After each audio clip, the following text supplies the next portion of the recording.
बारिश छमछम बरस रही थी। बारिश का मौसम किसी के लिए खुशियां लेकर आया था तो किसी के लिए दुखों के पहाड़। तेज बारिश में अपने घर से दाना लेने निकली रानू चिड़िया बरगद के पेड़ के नीचे सहमी हुई बैठी थी। गुड़िया और कुकू न जाने क्या कर रहे होंगे।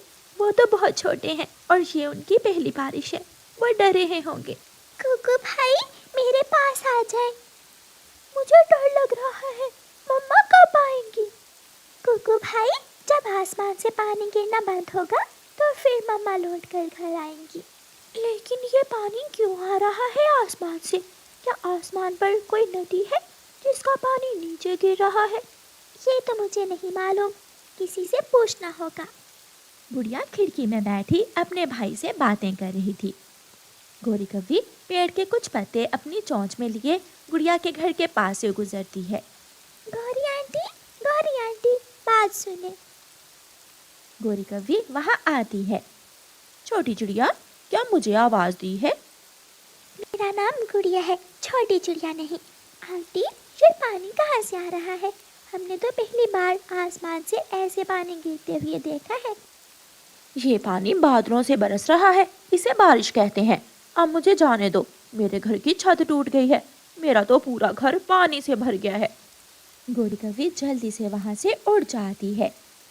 कुकू भाई ये बारिश है और ये पानी बादलों से गिर रहा है। लेकिन बादलों में पानी कहाँ से आता है? मालूम नहीं, ये भी किसी से पूछना पड़ेगा। गुड़िया फिर से खिड़की से बाहर देखने लगती है। गौरी घर की छत पर वो पत्ते रखती है, लेकिन छत में छेद बड़ा था। इन पत्तों से तो छत का पानी रुकने वाला नहीं है, कुछ और पत्ते लाकर रखने होंगे। गौरी कव्वी उड़ती है और घर के अंदर जाती है। गौरी कव्वी का पति कालू कौवा घर के एक कोने में घोंसले में लेटा हुआ खर्राटे ले रहा था। उसे बारिश की कोई परवाह न थी। वो तो घोड़े बेचकर सो रहा था। गौरी कव्वी तेज आवाज में चिल्लाती है, कालू उठो, जब घर की छत टूटकर तुम्हारे ऊपर गिरेगी तो फिर उठोगे तुम। क्या हुआ? ये छत अच्छी भली तो है। मैं पीपल के पत्ते लाई थी छत पर रखने के लिए, लेकिन छत पर छेद बहुत बड़ा है। जाओ कुल्हाड़ा लेकर जाओ और किसी पेड़ की डाल काट कर लाओ। पत्तों वाली डाल काट कर लाना। जब भी बारिश होती है सुकून से मुझे बारिश भी नहीं देखने देती हो। तो क्या घर के काम तेरा बाप करेगा? मैं बोल रही हूँ, छत गिरने वाली है। अगर छत गिर गई तो तुम्हारे साथ साथ मैं भी मरूंगी। कालू कौवा अपना कुल्हाड़ा उठाता है और अपने घर से निकलता है। जाते जाते कालू कौवे का ध्यान चिड़िया के पेड़ पर जाता है। कौवा रुक जाता है। हाँ, इस पेड़ पर तो बहुत पत्ते हैं और लंबी लंबी शाखाएं, इनसे काम चल जाएगा। कालू कौवा चिड़िया के पेड़ की एक बड़ी डाल काटने लगता है। गुड़िया बहन, ये टक टक की आवाज कहाँ से आ रही है? सुन तो मैं भी रही हूँ, शायद कोई लकड़ियाँ काट रहा है। ऐसे मौसम में कौन लकड़ियाँ काटेगा? गुड़िया खिड़की से बाहर निकलकर देखती है तो कालू कौवा उसी डाल को काट रहा था जिस पर उनका घर था। अंकल रुक जाएं, अगर ये डाल कट गई तो हमारा घर गिर जाएगा और टूट जाएगा हमारा घर। अगर मैं ये डाल ना काट कर ले गया तो मेरा घर गिर जाएगा। दोनों में से किसी एक के घर को तो गिरना ही है। कालू कौवा फिर से अपना कुल्हाड़ा चलाने लगता है। गुड़िया जल्दी से अपने घर के अंदर जाती है। कुकू भाई जल्दी करें, घर से बाहर आ जाए। वो कौवा हमारे पेड़ को काट रहा है। गुड़िया जल्दी से अपने भाई को घर से बाहर ले जाती है। डाल कट जाती है और नीचे गिरती है। साथ ही चिड़िया का घर एक तरफ को झुक जाता है। गंदा अंकल कौवा, आप किसी और पेड़ की डाल भी तो काट सकते थे। कालू कौवा वो डाल काट कर ले जाता है और अपने घर की छत पर ले जाकर रख देता है। हो गया काम। अब छत से पानी टपकना बंद हो गया होगा। कालू कौवा घर के अंदर जाता है। हाँ गौरी, अब कैसा है? पानी तो रुक गया है, अब ठीक है। अब मैं सोने लगा हूँ, मुझे जगाने की कोशिश मत करना। तुम्हें तो मालूम है ऐसे मौसम में मुझे नींद बहुत आती है। कालू कौवा फिर से अपने घोंसले में लेटकर सो जाता है। जालिम कौवा जरा नहीं सोचता कि वो छोटे छोटे बच्चों को बेघर कर आया है। कुकू भाई चले, हम मम्मा को ढूंढने जाते हैं। लेकिन कहाँ? ये तो किसी से पूछना पड़ेगा, मुझे ये तो मालूम नहीं है। गुड़िया कुकू को लेकर उड़ती है। दोनों बहन भाई उड़ते उड़ते कबूतर चाचा के घर के पास जाते हैं और वो दरवाजे पर दस्तक देते हैं। लूसी, बाहर देखना कौन है, शायद कोई प्रवासी पक्षी होगा, मैं देखती हूँ। कबूतर की पत्नी लूसी कबूतरी दरवाजा खोलती है। अरे बच्चों, आप यहाँ, सब ठीक तो है? आंटी, अंकल कौवे ने हमारा पेड़ काट दिया और हमारा घर गिर गया। मैं कुकू को लेकर मम्मा के पास जा रही हूँ। कहाँ है आपकी मम्मा? यही तो मैं आपसे पूछने आई हूँ। मेरी मम्मा दाना लेने कहाँ जाती है? गुड़िया बेटी, अपने भाई को लो और अंदर आ जाओ। लूसी कबूतरी गुड़िया और कुकू को घर के अंदर ले जाती है। उस कालू कौवे ने चिड़िया का पेड़ काट दिया है और इनका घर टूट गया है। आंटी, हमें हमारी मम्मा के पास छोड़ आए। कबूतर जी, आप जाएं और रानू चिड़िया को ढूंढ कर लाएं। तब तक मैं बच्चों का ख्याल रखती हूँ। रानू चिड़िया सुबह मेरे साथ ही मैदान की तरफ गई थी, लेकिन अब ना जाने कहाँ होगी। मैं जाता हूँ। फिर कबूतर अपने घर से निकलता है। गुड़िया और कुकू लूसी आंटी के घोंसले में बैठ जाते हैं। कबूतर उड़ता हुआ घने जंगल में जाता है। रानो, रानो, रानू चिड़िया कहाँ हो? कबूतर को जाता हुआ देखकर तोता अपने घर से कबूतर को आवाज देता है। कबूतर यार, किसे ढूंढ रहे हो? मैं रानू चिड़िया को ढूंढ रहा हूँ। वो पुराने कुएं के पास होगी। जब बारिश शुरू हुई तो वो वहाँ बैठी थी और मैं जल्दी से अपने घर आ गया। कबूतर जल्दी से उड़ता है और पुराने कुएं के पास पहुँच जाता है। रानो, तुम यहाँ बैठी हुई हो? हाँ कबूतर भैया, मैं बारिश के रुकने का इंतजार कर रही हूँ। बच्चे भूखे हैं, बारिश रुकेगी तो दाना लेकर ही घर जाऊंगी।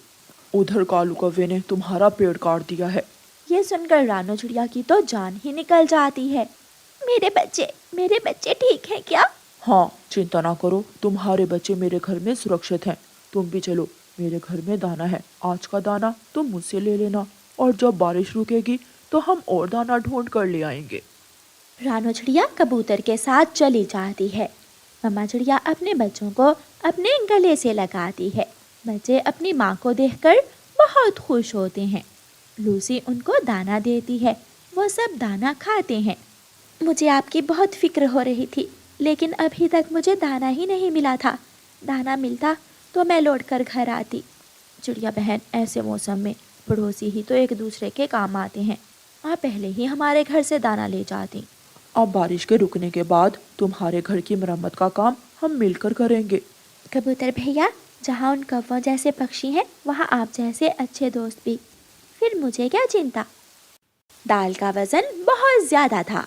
बारिश के पानी से वो दाल और भी ज्यादा वजनी हो जाती है और कौवे के घर की छत धड़म से नीचे गिरती है और कालू कौवे के साथ साथ बेचारी गोरी कौवी भी छत के नीचे दब जाती है। गोरी, मर गया, मैं मर गया, मेरी पूंछ टूट गई है। कमबख्त, तुमने तो रानू चिड़िया का पूरा पेड़ ही काट कर छत पर लाकर रख दिया था। अब तुम्हारे साथ साथ मैं भी मरूंगी। कौवे बारिश में भीग रहे थे और मदद की गुहार लगा रहे थे। दूसरी तरफ रानू चिड़िया अपने बच्चों के साथ कबूतर के घर में सुरक्षित बैठी हुई थी। वो पेड़ बहुत घना था। ठंड में भी उस पेड़ के पत्तों में हवा न लगती थी, मगर उस पेड़ पर किसी भी पक्षी का घोंसला नहीं था, क्योंकि उस पेड़ पर एक सांप रहता था। छोटी चिड़िया उड़ती हुई कौवी और कौवे के पास आती है। कौवे और कौवी, मैं इस जंगल में नई आई हूँ और मैं अपना घोंसला बनाने के लिए किसी सुरक्षित पेड़ की खोज में हूँ। खोज क्या करनी, वो सामने वाले पेड़ पर बना लो अपना घोंसला। घना भी है और पत्ते भी हैं। उस पेड़ पर तो ठंड में भी ठंड नहीं लगती। धन्यवाद, आपने मेरी मदद की। आप बहुत अच्छी हैं। चिड़िया वहाँ से चली जाती है। गोरी, गोरी, अब खाएगा वो बड़ा सांप छोटी चिड़िया को। उस चिड़िया को क्या मालूम कि मैं जरा भी अच्छी नहीं हूँ। फिर कौवा और कौवी दोनों हंसने लग जाते हैं। चिड़िया घास इकट्ठा करती है, छोटे छोटे तिनके लाती है और अपना घोंसला बनाने का काम शुरू करती है। पेड़ की खोखर में बैठा हुआ सांप भी चिड़िया को देख लेता है। ये तो अकेली है, ना अंडे ना बच्चे। अगर अंडे होते तो क्या ही बात थी। शाम तक चिड़िया भी अपना घोंसला बना लेती है। मैंने घोंसला तो बना लिया, मगर इस पेड़ में तो खोखर है। अगर इसमें कोई सांप हुआ तो वो मेरे अंडों को पी जाएगा। मुझे जाकर देखना होगा। चिड़िया उड़कर पेड़ के खोखर के पास जाती है और डर जाती है। सांप, सांप, यहाँ तो सच में सांप है। उन कौवों ने जरूर मेरे साथ शरारत की होगी। ना डरो चिड़िया, छोटी चिड़िया, ना डरो। मैं बुरा सांप नहीं हूँ, मैं अच्छा सांप हूँ। मैं आपको नहीं खाऊंगा। सांप जी, मैं अंडे देने वाली हूँ। अंडे देने के कुछ दिन बाद ही मैं यहाँ से चली जाऊंगी। आप यहाँ रहें, यहाँ आपको कोई खतरा नहीं है, ना मुझसे और मेरे होते हुए ना ही किसी और से। मैं रक्षा करूँगा आपकी, मैं सेवा करूँगा आपकी। मेरे लिए कोई काम हुआ तो जरूर बताना। आज पहली बार देखा है कि सांप अच्छे भी होते हैं। जैसे इंसान बुरे और अच्छे होते हैं, जैसे चिड़िया बुरी और अच्छी होती हैं, कौवे बुरे और अच्छे होते हैं, ऐसे ही सांप भी बुरे और अच्छे होते हैं। आज से मैं तुम्हारा दोस्त हूँ। फिर चिड़िया वहाँ से उड़कर अपने घोंसले में बैठ जाती है। तुझे मैं नहीं खाऊंगा छोटी चिड़िया, मैं तो तुम्हारे ताजे ताजे अंडे पीऊंगा। हो हो हो हो हो हो हो। दिन गुजरते गए। कभी चिड़िया अपने दोस्त सांप के लिए कोई फल लेकर आती, तो कभी सांप भी अपनी झूठ मूठ की दोस्त के लिए दाना ले आता। कौवा और कौवी ये सब देखकर बहुत हैरान थे कि इतने दिन गुजर गए मगर अभी तक सांप ने चिड़िया को खाया क्यों नहीं है। एक दिन गोरी कौवी चिड़िया से कहती है, चिड़िया, वो सांप तुमसे क्या बातें करता है? वो तो बहुत खतरनाक है। कवि, वो सांप खतरनाक होगा तुम्हारे लिए या फिर दूसरे पक्षियों के लिए। मेरा तो वो दोस्त बन गया है। ये देखो, ये दाना मेरा दोस्त सांप ही लाया है मेरे लिए। अभी वो नदी पर पानी पीने गया है और मैं उसके घर का ख्याल रख रही हूँ। ये सुनकर गोरी कौवी तो हैरान हो जाती है। दोस्ती, एक पक्षी की सांप से कैसे दोस्ती हो सकती है? क्यों नहीं हो सकती? वो सांप तो बहुत अच्छा है, वो मेरा बहुत ख्याल रखता है। तुमने बहुत अच्छा किया जो मुझे इस पेड़ पर घोंसला बनाने का मशवरा दिया। धन्यवाद गोरी बहन। ये सब सुनकर गोरी कौवी वहाँ से चली जाती है। गोरी, क्या कहा चिड़िया ने? कालू जी, मैं तो हैरान हूँ और परेशान भी। उस चिड़िया की तो सांप से दोस्ती हो गई है। ऐसा कैसे हो सकता है भला? इससे तो अच्छा था कि हम ही उस सांप से दोस्ती कर लेते। सब डरते हमसे फिर। वो तो एक अच्छा सांप है, हम तो ऐसे ही डरते रहे उस सांप से। तो क्या है, हम भगा देंगे उस चिड़िया को वहाँ से और हम करेंगे दोस्ती उस सांप से। 3 दिन गुजर जाते हैं और चिड़िया 2 सुंदर सुंदर से अंडे देती है जो सफेद थे। सांप तो अंडे देखकर चिड़िया से भी ज्यादा खुश था। मेरा इंतजार खत्म हुआ। कई सालों के बाद ताजे ताजे अंडे पीऊंगा। मैं पहले पानी पी लूंगा और फिर बाद में अंडे पीऊंगा ताकि अंडों का स्वाद मेरे मुंह में कई दिन तक रहे। जालिम सांप ऐसे खुद से बातें करता है। मैं अपने अंडों को अकेला छोड़कर कैसे भोजन लेने जाऊं?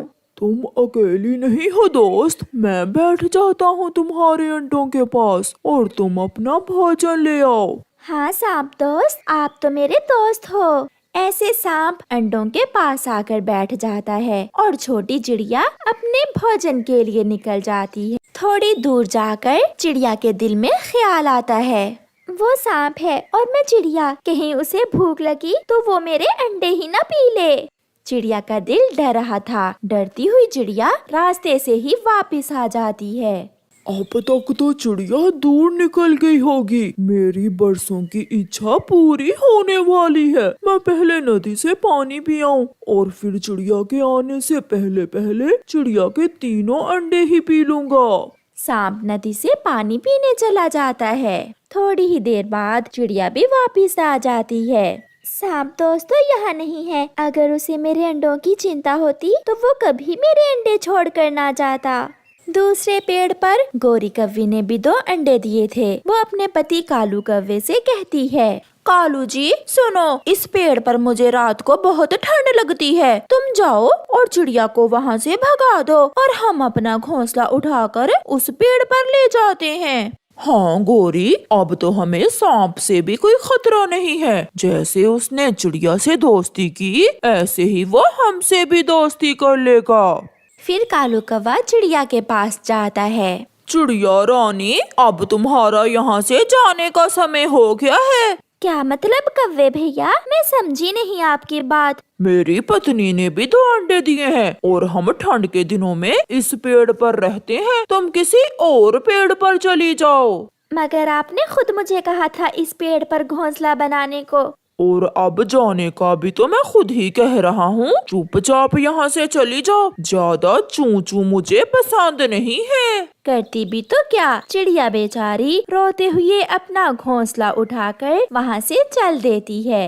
कौवा और कव्वी अपना घोंसला उस पेड़ पर रख लेते हैं। जब सांप आएगा तो मैं करूँगी उससे दोस्ती की बात। नहीं, मैं करूँगा। इतने में सांप भी नदी से पानी पीकर आ जाता है। कौवा, तुम यहाँ क्या कर रहे हो और मेरी दोस्त चिड़िया कहाँ है? सांप जी, वो बहुत छोटी और कमजोर है। तुम्हारी उस छोटी चिड़िया से दोस्ती अच्छी नहीं लगती। आज से आप हमारे दोस्त बन जाओ। फिर सांप का ध्यान कौवों के अंडों पर जाता है। हाँ, ठीक कहा तुमने, वो बहुत कमजोर थी। मुझे तुमसे दोस्ती करके बहुत अच्छा लगेगा।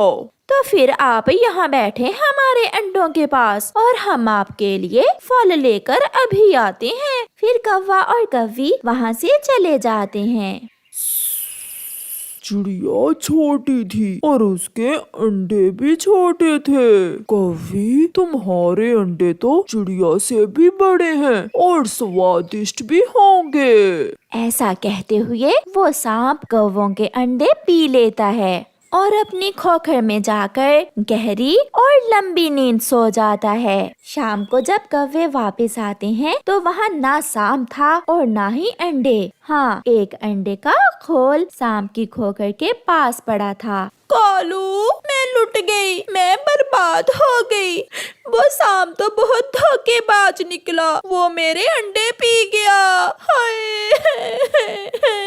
अगर हम यहाँ ना आते तो वो सांप चिड़िया के अंडे पीता, मगर हमने खुद ही अपने पंजों पर कुल्हाड़ी मार ली। फिर वो दोनों बैठकर रोने लग जाते हैं और चिड़िया दूर ऊंचे पेड़ पर अपने अंडों को लिए आराम से बैठी हुई थी। प्यारे दोस्तों, इस कहानी से हमें सीख मिलती है कि जो कोई गड्ढा दूसरों के लिए खोदता है, खुद ही उसमें गिर जाता है और बुराई का अंजाम हमेशा बुरा ही होता है। आपका धन्यवाद।